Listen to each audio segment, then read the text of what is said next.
Pro Bowl vote is here. An awesome Pro Bowl starts with awesome players, and your vote helps decide who gets a spot on the AFC and NFC roster. Show your love, cast your vote, and make sure your favorite players make it to the 2020 Pro Bowl. Vote today and be entered to win exclusive prizes at NFL.com/Pro Bowl vote.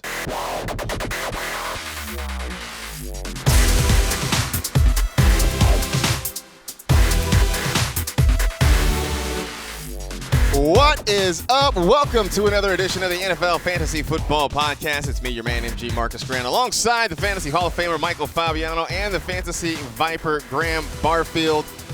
I know we're going to get into this, man, but it's just a weird week, man. Are we starting every Monday show like that now? It seems like it's been like that for 3 weeks. Yeah, I don't know. I feel like this was a weird week. I feel like we've had a couple of weeks where things sort of went according to plan, but man, this week, on Mondays on Fantasy Live, we do That Helps No One. This feels like a straight, huge That Helps No One. I think the first 3 or 4 touchdowns scored yesterday were by guys that were completely off the board, not even not even completely. Scarsborough. What the hell was that? Yeah, it's not even. It wasn't even guys that are like, fantasy he's on the waiver wire, and I'm just not gonna pick him up. It was like, who is that? Right. Level of guys. Can we also this might be controversial, and a lot of this has to do with the players around him. But can we agree that Deshaun Watson's not an elite fantasy quarterback? You can't be an elite fantasy quarterback and score fewer than 4 fantasy points in any full game that you play. You just can't. He's been freaking. He's been a roller coaster. He's been a roller coaster. Bro, I have him in one of my leagues. He's going to kill me in a league, in the Allison Chains League, and James Conner, too, who did nothing because he got hurt. And then I had a Watson. I'm going to lose to Jeff Garland, so I'm going to hear about that. But he's not an elite fantasy quarterback. I cannot put that label on a quarterback who does this. Like Patrick Mahomes has a bad game and he's still got 18 points. Lamar Jackson has a bad game and he's still giving you 18 points. When Deshaun Watson is bad, he's brutally bad. He takes your soul and he takes any chance of you winning in that particular week. Yeah, I'm not pulling him out of the elite category yet. Yeah, I'm not. He's a QB5 right now, man. Don't do that. They just don't do that. Everybody has bad days. But he's had 4 of them this year. He was under duress that whole game. I know, he but had no chance against that Raven. I get it. It's the players around him too, but yeah. No, Watson frustrates the hell out of me. I don't know if it's necessarily the players around him. I just think it's Bill O'Brien not knowing how to scheme.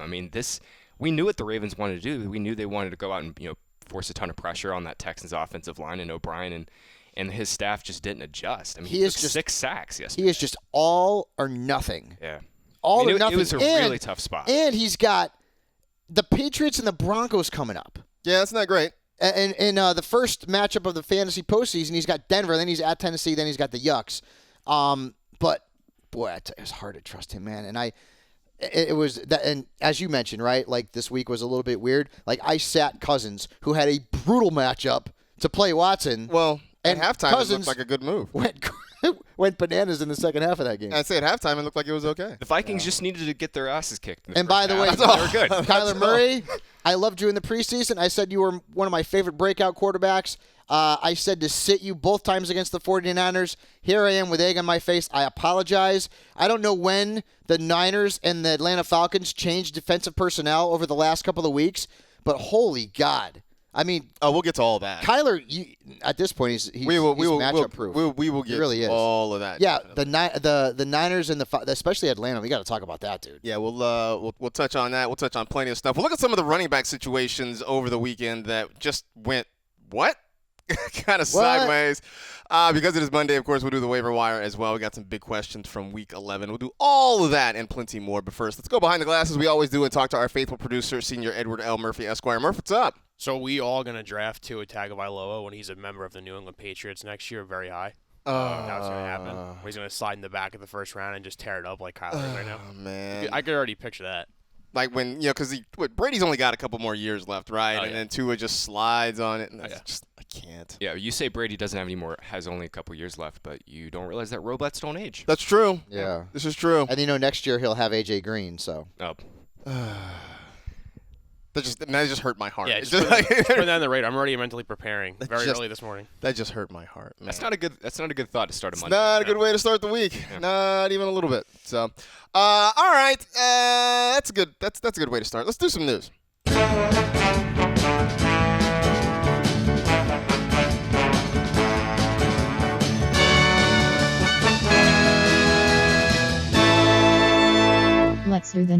We will start in Detroit. Lions quarterback Matthew Stafford did not play on Sunday. Jeff Driscoll got the start against the Dallas Cowboys. We knew that the back injury was possibly going to keep him out, but now there is talk that he could have to have surgery, that he could be out up to 6 weeks, which in essence certainly ends his fantasy season, would likely end his regular season as well. So, I mean, look, Fabs, Jeff Driscoll was decent yesterday. He got you 20-plus fantasy points. I know, but it's more This about week, it's more about they've got Washington. it's about Kenny G, man. One catch. If you were looking for a streamer, would you look at Jeff Driscoll? I played him in a 2 QB league against the Cowboys and wasn't expecting that. I mean, he had almost 30 fantasy points. So 2 QB league, Superflex league, of course. Any quarterback, maybe not Mason Rudolph, although he's playing the Bengals this week, is worth a look. But I mean, Driscoll's a guy who can beat you with his feet too. So he's got that sort of. He's not Lamar Jackson, but I mean, he can get you some points on the ground. I think the Cowboys' defense over the last couple of weeks against quarterbacks, I mean, it's regressing, and then we got Tom Brady coming up, so that's going to be a brutally bad matchup. So 2 QB Superflex leagues, absolutely. If you're desperate in a 12-team league, 14-team league, then I could see going after him, but that's probably going to be the best game he has all year. The Lions have dropped 6 of their past 7 games, and if Stafford is not even close to healthy, there's no reason to risk him. I mean, there's no reason for them to bring him back. And even though Stafford is having – it's such a bummer because Stafford was having arguably his best year of his career maybe.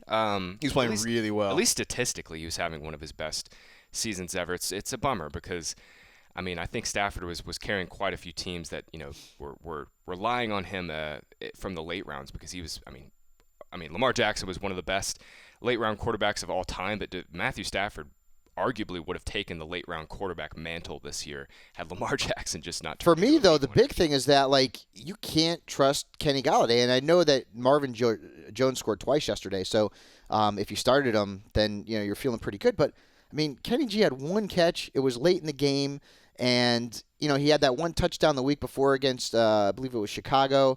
Other than that, did nothing.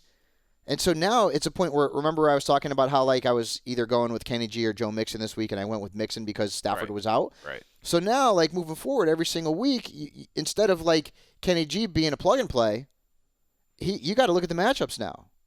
You really do. So Kenny Golladay has 14 targets over the last 2 weeks with Driscoll. He's caught 4 of them. So then are there any Lions that you trust? No. No, I mean, next week the matchup is really good for both of them. I know. They can get loose and burn Josh Norman, but at the same time, with Driscoll back there, they're gonna be a run-heavy team, and I just – And they don't have a run at that Bushcart. Right. And where did that come from? Right, and they don't even have any running backs that they're going to feature per se. So, yeah, I think this whole Lions team, as long as Stafford is out, is pretty bare bones. Man. It's rough, man. I mean, you take one guy out of an offense, and suddenly it goes right in the toilet. Exactly. You take the stud quarterback out of an offense, and things can just fall apart. Yep. Fantasy so quick. It's our pal Dave Damashek and his Jenga piece. What's the guy? The piece you pull out and the whole thing falls apart. Apparently, Matthew Stafford is that guy. I always think of Dave when we see bad quarterback play, because I remember him saying once that we have how many billions of people who live on this earth, right. And we can't find 32. You can't find 32 who are good quarterbacks. Driscoll wasn't on bad. a regular basis. Driscoll wasn't bad yesterday. On a regular basis. He was good for fantasy. It's just, I think the drop-off between him and Stafford is just immense. Yeah, no, it's definitely huge. In Indianapolis, Marlon Mack left Sunday's game against the Jaguars with a fractured hand. Now, I don't know if there's been a definitive timeline on how long he's going to be out, but he certainly is not going to play on Thursday night against the Houston Texans. Jonathan Williams, Graham, had a really nice game, over 100 yards. It would seem like he is the guy that you probably want to target. I guess Nyheim Hines if you're in a deep league or if Williams is gone, but Jonathan Williams kind of seems like the guy right now. Yeah, this has been a bad year for waiver wire running backs, and we're going to get to a few more that were really bad in a little bit, but yeah, I think Jonathan Williams will probably be one of the top waiver claims this week, and it makes sense. I mean, any running back behind that cold offensive line is going to be fantasy relevant, and I think we saw just exactly what Jacoby Brissett means to this Colts offense yesterday. He didn't have a big game for fantasy, but he kept the offense on the move. Didn't take any just terrible sacks. Didn't force any bad throws like Brian Hoyer did last week. And it's good to see the Colts kind of get back on track. They might get T.Y. Hilton back this week too. We'll have to see about that. He's been out with a calf injury for a few games, but short week. I think Jonathan Williams will pretty easily be the top claim this week. Yeah. Even it's for 1 or 2 weeks, because Jordan Wilkins is in the mix. He's obviously banged up right now. Right. But this is where we're at. I would say 2 of the 5 top waiver claims will be Bo Scarsborough and Jonathan Williams. Only because Quentin Nelson is not available because he's not running back. Colts goal line back Quentin Nelson. Quentin Nelson, who I know that the touchdown didn't count, but the keg stand celebration was pretty awesome. That was pretty good. Pretty epic. Yeah. Mitch Trubisky left the game last night late once the Rams had pretty much put the ball game away in what was just a sloppy, ugly game to watch. Yeah. The reports are he had a hip injury. I don't know that outside injury. Right, I don't know that outside observers saw it that way, but that is the report. I mean, I know there are 4 teams on a bye this week. Any takers for Chase Daniel in the event that Trubisky can't play? They're playing the Giants. I mean, again, 2 QB Superflex leagues. I don't know. That Bears team is awful. I wonder if Nagy's going to keep that job after the season is over. And it's the one good thing that came out of that game. I think Sean McVay listens to the podcast. Because he gave the ball to Todd Gurley? Yeah, he probably doesn't. But I mean, what did I tell you guys last week? Todd Gurley's healthy. Everyone that I know that's close to him says he's healthy. He looked freaking good last night. He looked good the week before, and then give him the damn ball in the last 16 minutes of the game against the Steelers. He's fine right now. Like the Rams, and I get it.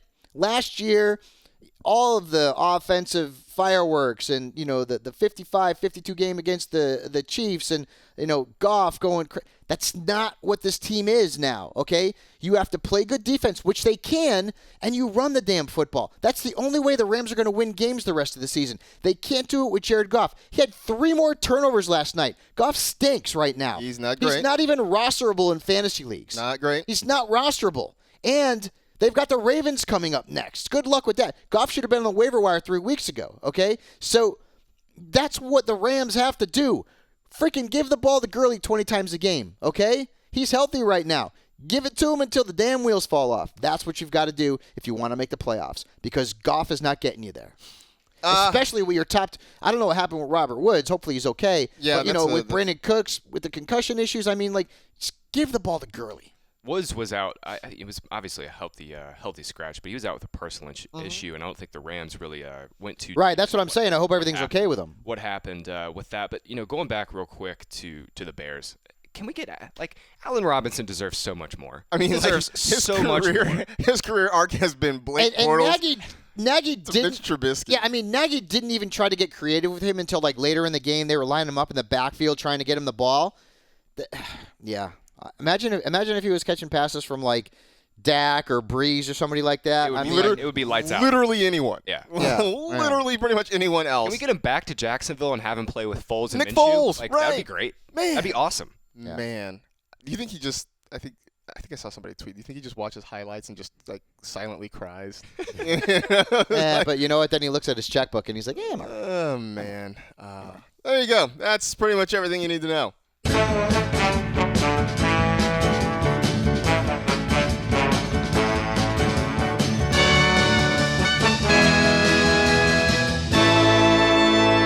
That was the news. All right, looking back at the week that was in Week 11. Yes, I know there's one more game tonight, which should be fun, by the way. Chiefs-Chargers down in Mexico City should be a whole lot of fun. Hot. Yeah, I think that's going to be a lot of fun to watch. But most of Week 11 is in the books, so some of the big questions. And we sort of touched on one, but let's kind of dive into it a little bit more. I mean, is Todd Gurley back, or is this a case of an offense that didn't have Brandon Cooks, that didn't have Robert Woods, that knew that Cooper Kupp was probably going to see a whole lot of attention the way he did the week before against the Steelers? So, I mean, is Todd Gurley back, or was this just, Sean McVay was sort of out of options, so he had to give Gurley the ball? This to me is game plan specific. They only used Goff to drop back 18 times. To me, I just don't think Sean McVay trusts Goff whatsoever. You mentioned Woods and Cook's absences, sure. But at the same time, you win football games in the NFL when we've seen the Rams win plenty of them by aggressively throwing the ball downfield, and that's just gone in this offense right now. Obviously you take out the two top options, it's fine. Gerald Everett was banged up last night too and basically didn't play. Yeah, that was a killer.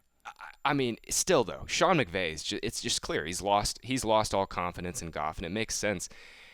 This based on what we've seen this season. I will say, the Rams did a really good job, and McVay did a really good job scheming against the Bears front seven last night. Goff was basically not under pressure at all the whole game when he did drop back. But yeah, they just at this point basically their paths to victory is pretty clear. They want to limit Goff and run the ball and hope their defense keeps them in the ballgame. Yep, they've got to protect their turnover-prone quarterback. Gurley played 77% of the offensive snaps. That's what we need. Okay, and I get it, we're selfish as fantasy owners, but that's what we need. That's what the Rams need. I just said it. That's what they need to do to win football games. Play good defense and run Todd Gurley.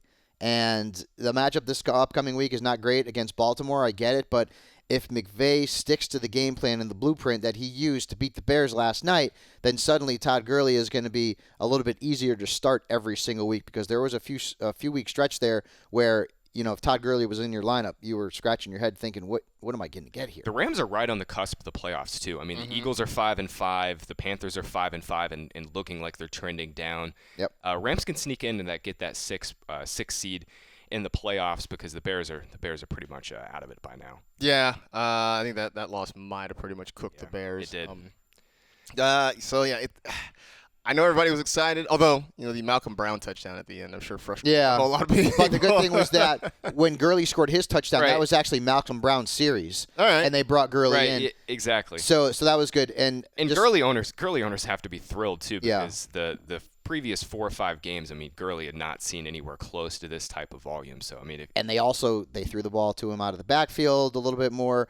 So the good news is he's got Arizona still coming up on the schedule, and then he's got the Cowboys in Week 15, and clearly the Cowboys can't stop the run.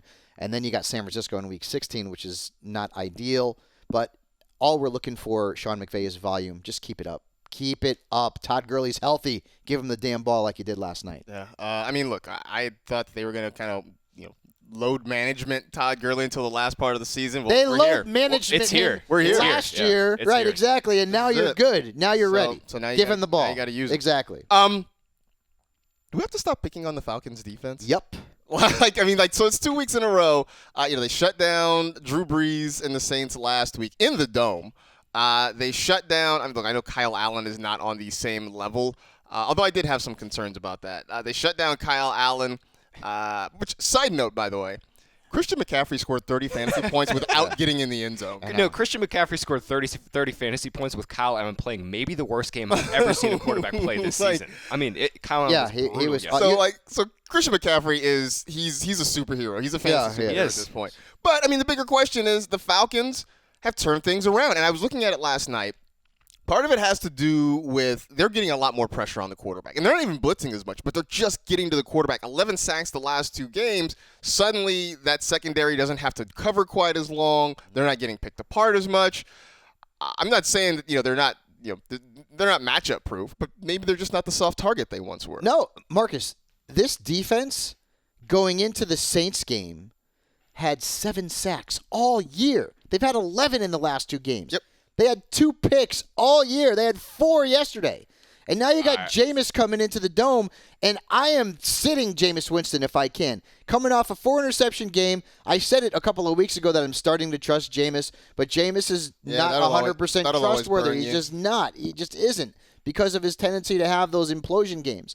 And next week, home game for Atlanta, Raheem Morris is getting himself back on the map for potentially another head coaching job. The way that he has switched things up on this defensive side of the football, like I said, it seems like the Niners and the Atlanta Falcons changed personnel in the last couple of weeks because Atlanta's defense has been impenetrable. When you hold Drew Brees at home to fewer than 10 points, it was the fewest points any Saints team had scored when Brees and Peyton were on that in that franchise's roster. I mean, you can't mess with Atlanta's defense anymore. You just can't.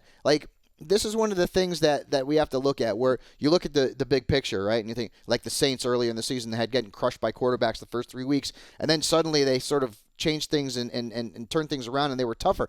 Atlanta's, they're not a pushover anymore. They really aren't. And Jameis goes from like, wow, man, he's a must start against Atlanta to like, I don't know if I want to play him. Just real quick, it did definitely help yesterday. The Falcons got Desmond Trufant back. He didn't play. He hasn't played since week 5, and Trufant is like pretty much their only good cornerback. So getting some of their backup guys off the field helped. And 2 weeks ago against the Saints, Andrews Pete got hurt in that game, their stud tackle, and I think that really hurt them in terms of the way the Falcons were kind of using their defensive ends to kind of stunt and apply pressure. And then yesterday, obviously, Kyle Allen just melted down. Maybe it was a little bit the Falcons getting pressure on him for sure, but Kyle Allen was really bad. I mean, some of the throws he was making were just completely ill-advised, or just some of the most inaccurate throws I've seen all year. So I think the real litmus test will come this week with Jameis, and Jameis is always good for fun. We'll say that. He's always good for some fun. Fun or headaches? How many people have lost hair with Jameis Winston on their fantasy football team, just pulling it out in clumps? Jameis yesterday, the one pick to OJ, OJ Howard was interception. totally not his fault. OJ Howard got benched after that, by the way. Dude, who would have predicted that Cameron Brate would have led that team in all of those receiving categories yesterday? That was bananas. But I mean, when you got Cameron Brate and Scott Miller, you just got to load him up with targets. Yep. Mike Evans, hello. You just got to load him up with targets. Mike Evans was not very good yet. No, he wasn't. 2 games in a row where he's kind of been pedestrian. I mean, even Chris Godwin wasn't great. He scored a touchdown. No, that was it. That helped. Otherwise, he was just sort of average. Yeah, Godwin in the last few weeks has not been all that great. I mean, you still love what he did earlier in the season, but he slowed down for sure. Okay, so Fabs, you sort of touched on this. I asked this question last week, and at the time you said no, and it was understandable. So I'm going to ask it again, though. Now that we're past these 2 49er games, is Kyler Murray a QB1 for the rest of the season? No, dude. Listen, I give up. Here's my white flag. And you guys know I loved Kyler. Kyler, I was higher on Kyler than I was on almost any quarterback outside of Lamar Jackson going into the season. 2 games against the Niners, and he scores 23 and 26. Listen, I was wrong. I was right. The matchups were bad on paper. And in that first game, Kyler really got sort of bailed out by that Andy Isabella 88-yard touchdown, which is fine. He played, and honestly, he only threw for 150 yards yesterday, Marcus. No, he didn't throw for a lot of yards. Yeah, but he had 2 touchdowns. Scrambling matters. Yeah, I mean, the 67 yards rushing and the touchdown were huge. They're off this week. Then they've got the Rams, the Steelers, the Browns, and the Seahawks. He's a QB1, locked and loaded every single game the rest of the way. I just want to see. I'm really excited to see Kyler and Cliff next year, because once Kyler gets some more receivers and they get him a little more help, this offense is just going to be bananas, because they're doing some big things, and Kyler is just dropping dimes. I mean, some of the balls. He made a couple of throws that were just incredible yesterday. Marcus, he's made those throws all year, man. He has been locked in. So here's a little question. On the Wednesday shows, we've been looking forward a little bit. So next year, it's going to be Mahomes and Lamar as the top 2 quarterbacks in some order, right? Yeah. We're not sure yet. Is Kyler 3? I mean, you got Russell also, obviously. But is Kyler 3? That was the first one that popped in my head, is Wilson. Yeah. I think a lot of people took Wilson over Kyler this year, and maybe that's evened out a little bit more. You're probably a little disappointed that you took Kyler over Wilson, but I think that'll be the call next year. That'll be the 3 versus 4. And I think Watson will be in that conversation as well again too. Yeah, Watson needs to have a stronger finish to the season, and he's got some bad matchups coming up. So if he ends up struggling, you could see Watson being 5th with Wilson or Kyler being 3, 4 in that area. Where does Dak fall into that group? Yeah, I know, dude. Yeah. Dak's up there too. He's right there. He's playing great football right now. Dak is the QB1 everybody forgets about. Yeah. Every single week he puts up 20 points, and it's just like, oh, he did it again. He's had 2 bad games this year. Yeah. Well, he's got New England this week at Foxborough. Is he a sit? No. I'm not sitting Dak. I think also because we're still a little stuck on this team leads with Zeke, and I think that's not true anymore. But old habits die hard a little bit. Dak has really taken another step forward here this year, and by now, if it's not clear to everybody that Dak is the leader and the clear engine of this team, I'm not really sure what you're watching. I mean, he's just been a stud all year long. Yeah. He's not had, outside of that one game against the Packers where he struggled, he has been amazing all year. And by the way, Zeke doing the Dak hip thrust, that was amazing. Great. That was pretty good. What do we do with this Washington backfield now? I mean, neither guy was particularly great. I mean, Darius Guice had the long catch and run for a touchdown, and that sort of gave him a decent day when it was all said and done. But both guys are splitting carries. The team is bad.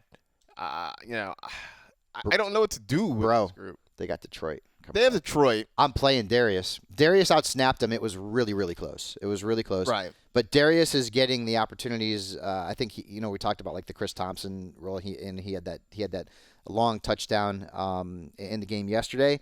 But I feel like because Peterson is he's playing well for a man of his age. But I really think the Redskins want to see. Gentlemen of a certain age. Right. I really want to see. I really feel like the Redskins need to see what they have in Darius and whether or not he can get the job done. Because if, and hopefully this doesn't happen, that he has another injury or he struggles, the Redskins have to think about what they're going to do in their backfield next year because Adrian Peterson's probably not going to be on the roster.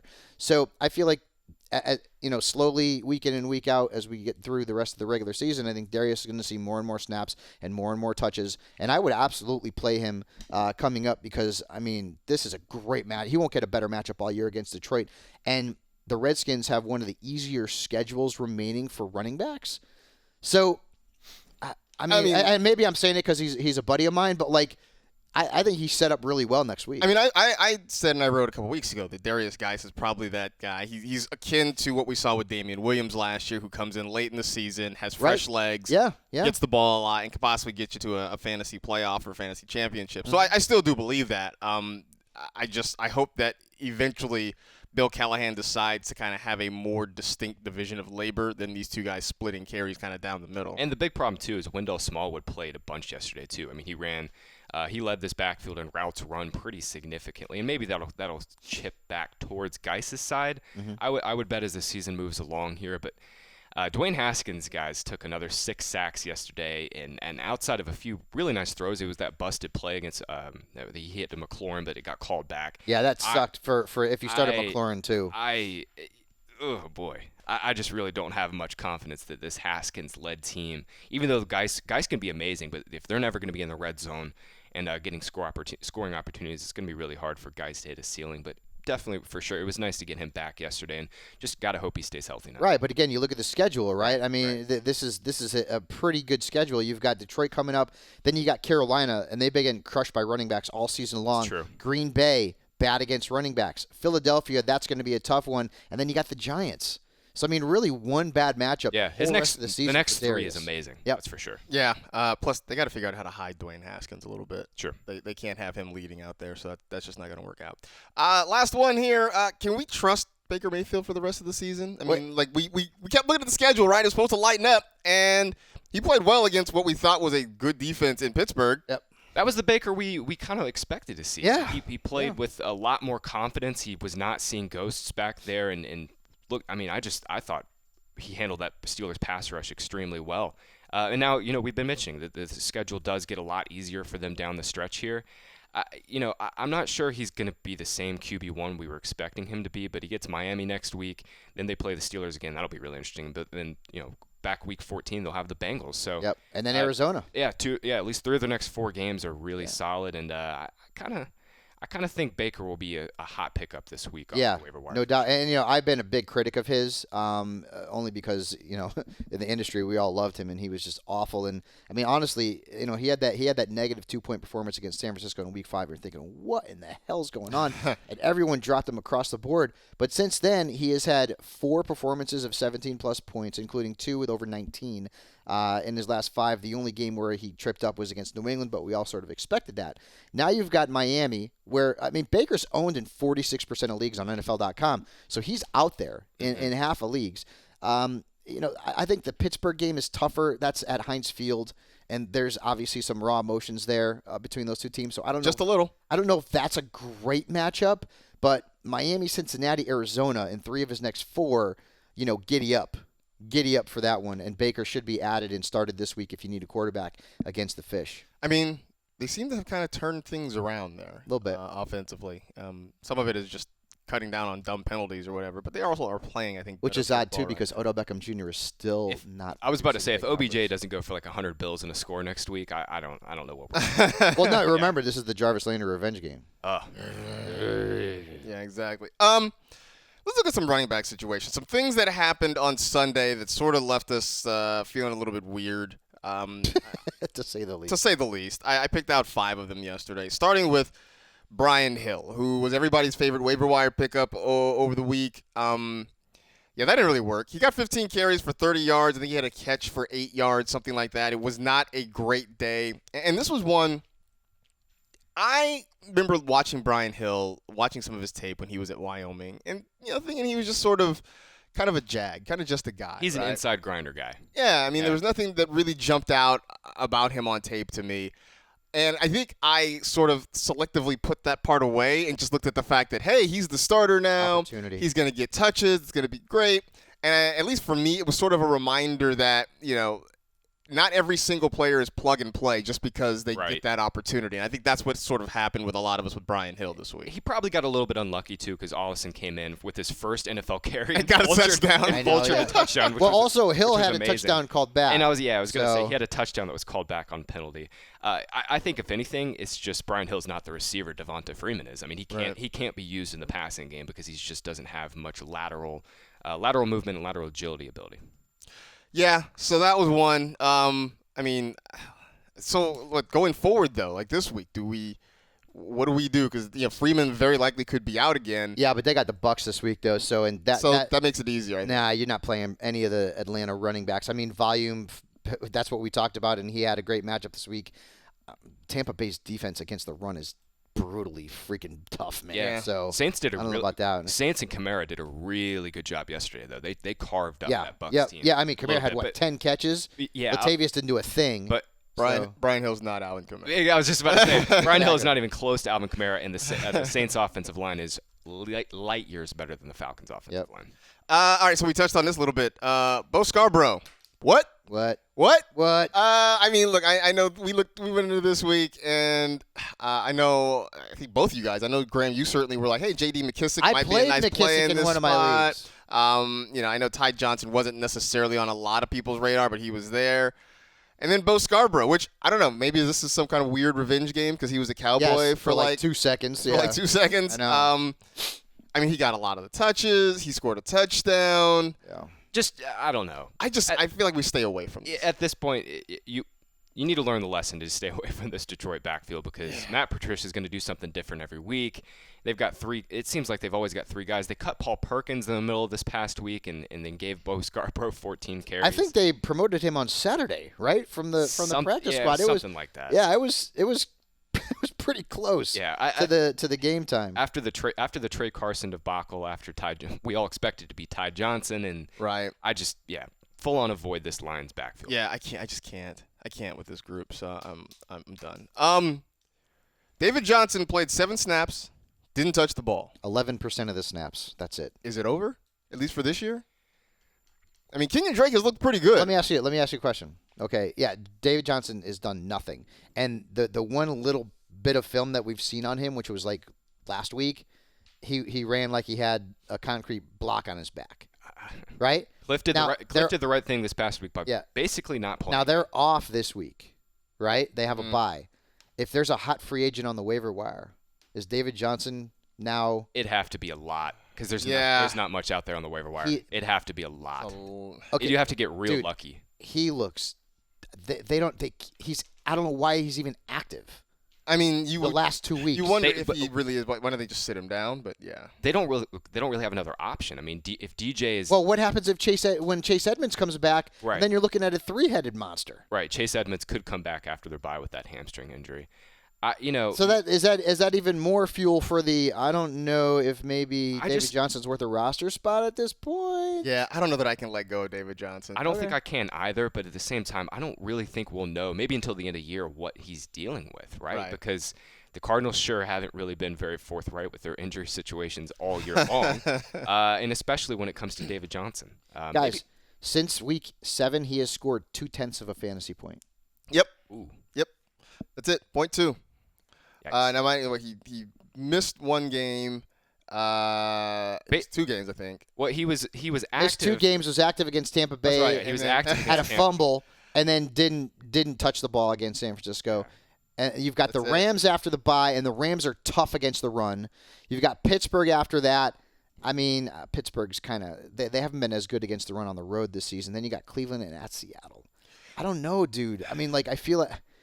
I don't know. I mean, maybe if you put my feet to the fire, I have him in one league. I just think I don't know if I could do it. I guess the hope with DJ now is you hold him through the bye, and then you'll just have to see in Week 13 what type of role he has. But would you play him against the Rams? No. Probably not. Right? I mean, you're not playing him against the Rams. But you'd be hard-pressed to find a free agent out there that, like... Oh, my God. The waiver wire running backs this year are just atrocious. All right, what are you going to do, drop him for here, Bo Scarborough? Here we go.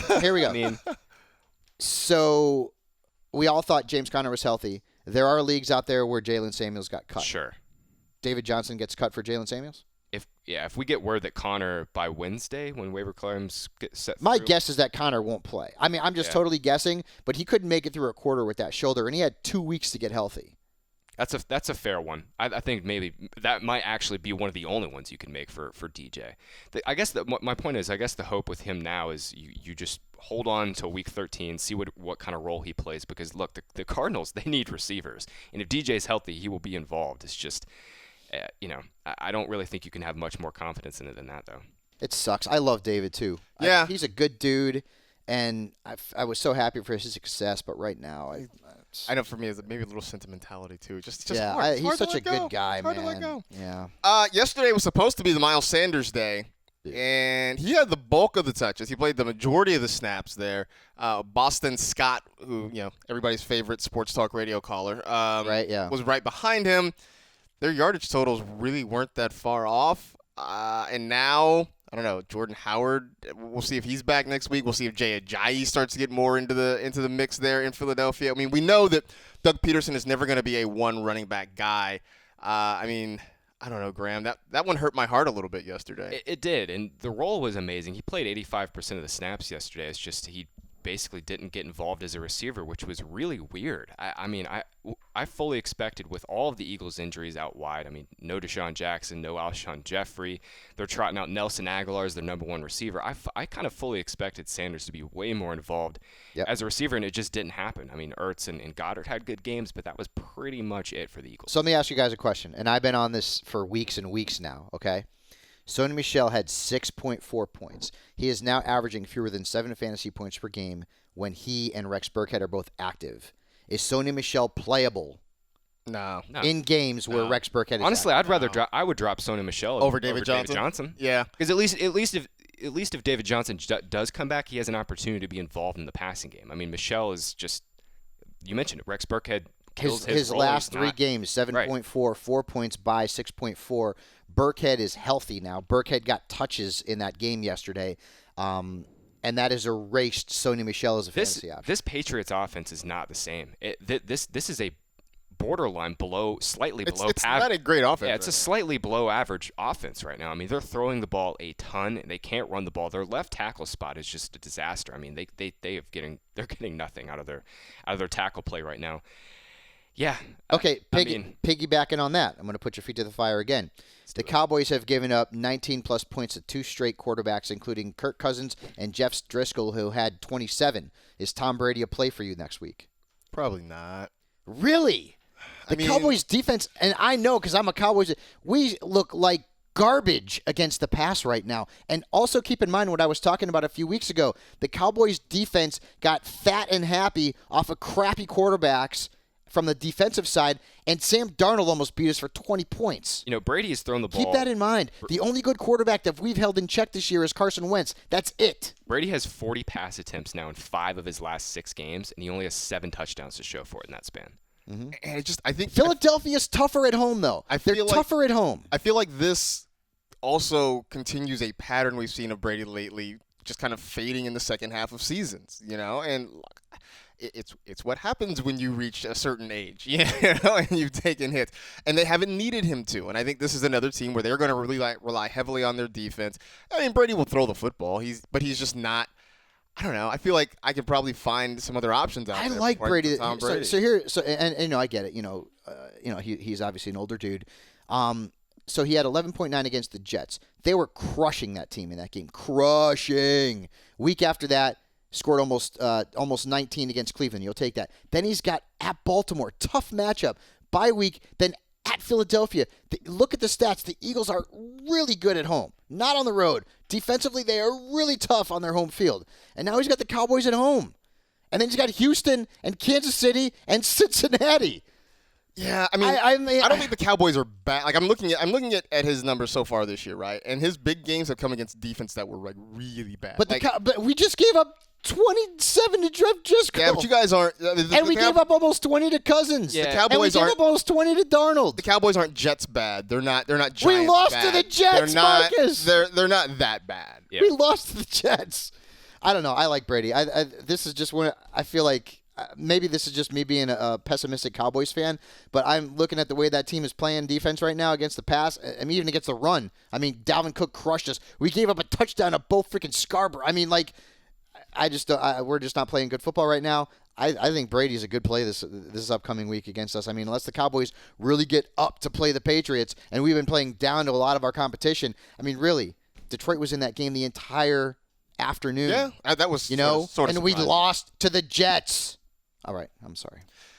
All right. Yeah. Last running back here, and we talked about this before the show started. Kalen Ballage. Yeah, this one's awful. I mean, just how? How? Right? 9 carries for 9 yards. Let's do the math there. And 1 yard per. 5 catches for 8 That's yards. 1.4. The dude, He had a touchdown. And he tied Leonard Fournette in fantasy points somehow. the dude has 64 carries this year.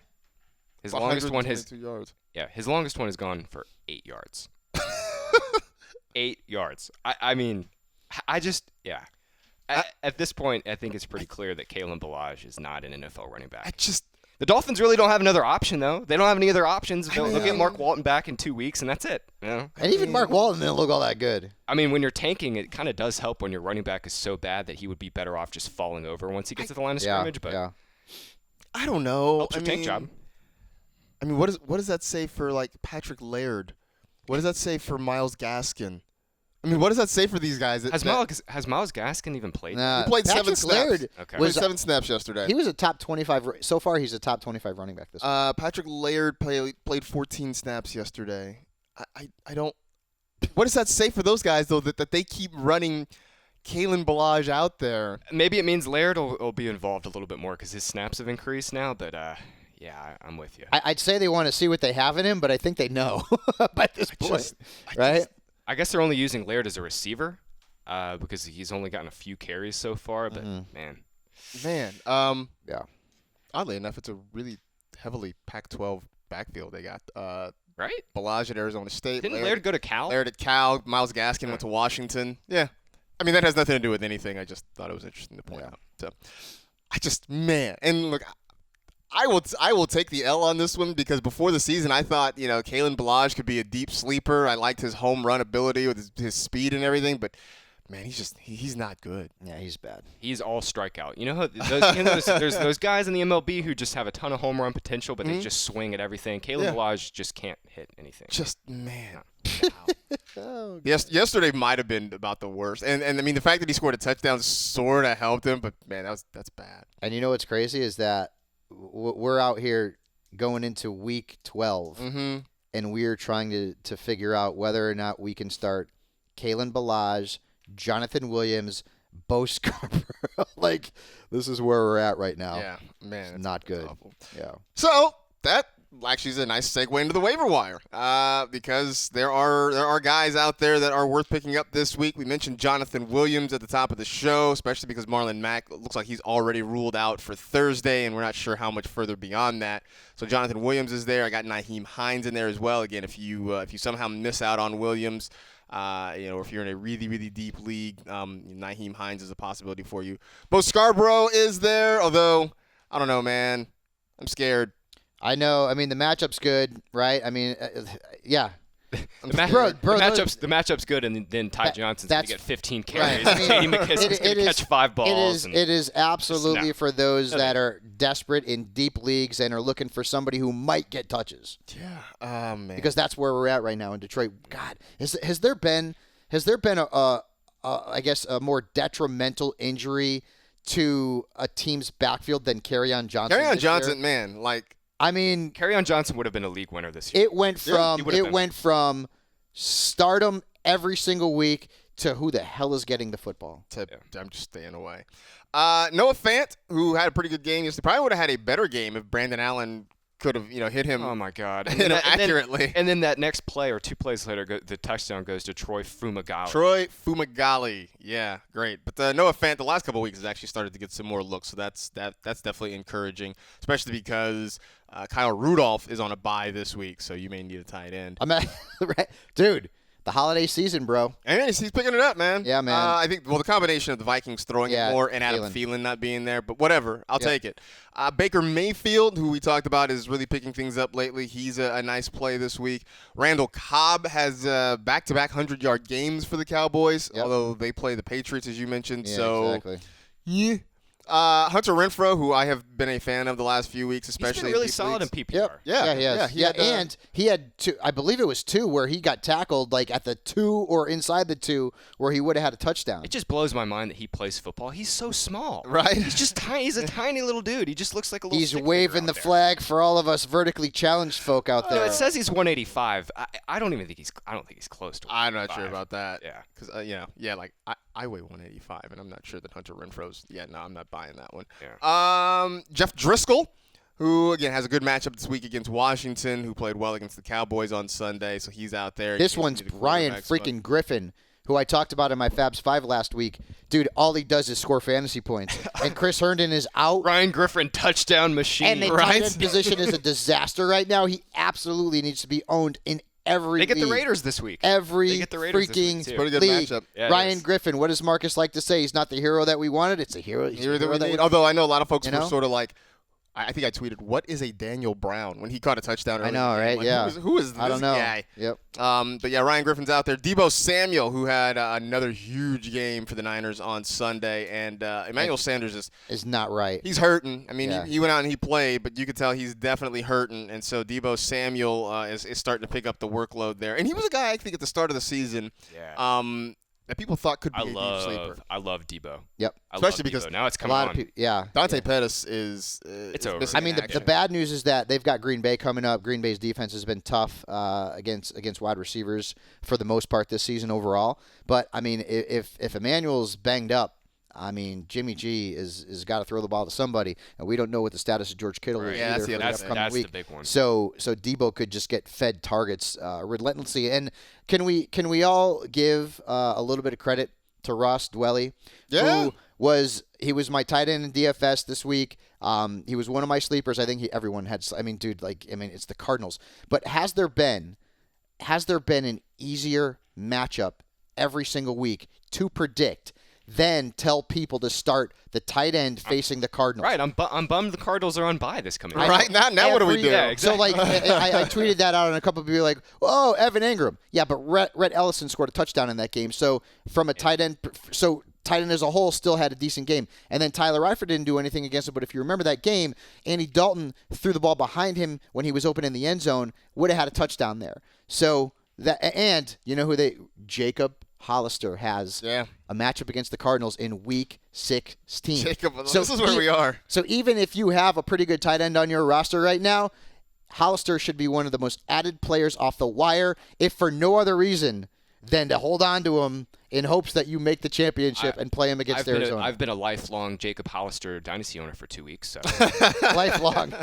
That's yeah. There you go. So basically, I'm waiting for that Week 16 matchup, man. So basically, it's like, just put anybody in that Seattle tight end spot. Will Disley first, and now it's Hollister. Hollister's been good. Yeah, the way they are using him leads you to believe that he can continue to be productive in that offense. Yep. Sure. All right, that's it. We are done. We appreciate you listening and downloading as always. You know the drill. Tell 2 friends to tell 2 friends. Rate, review, and remember, don't sweat the petty things and don't pet the sweaty things. We'll see you on Wednesday.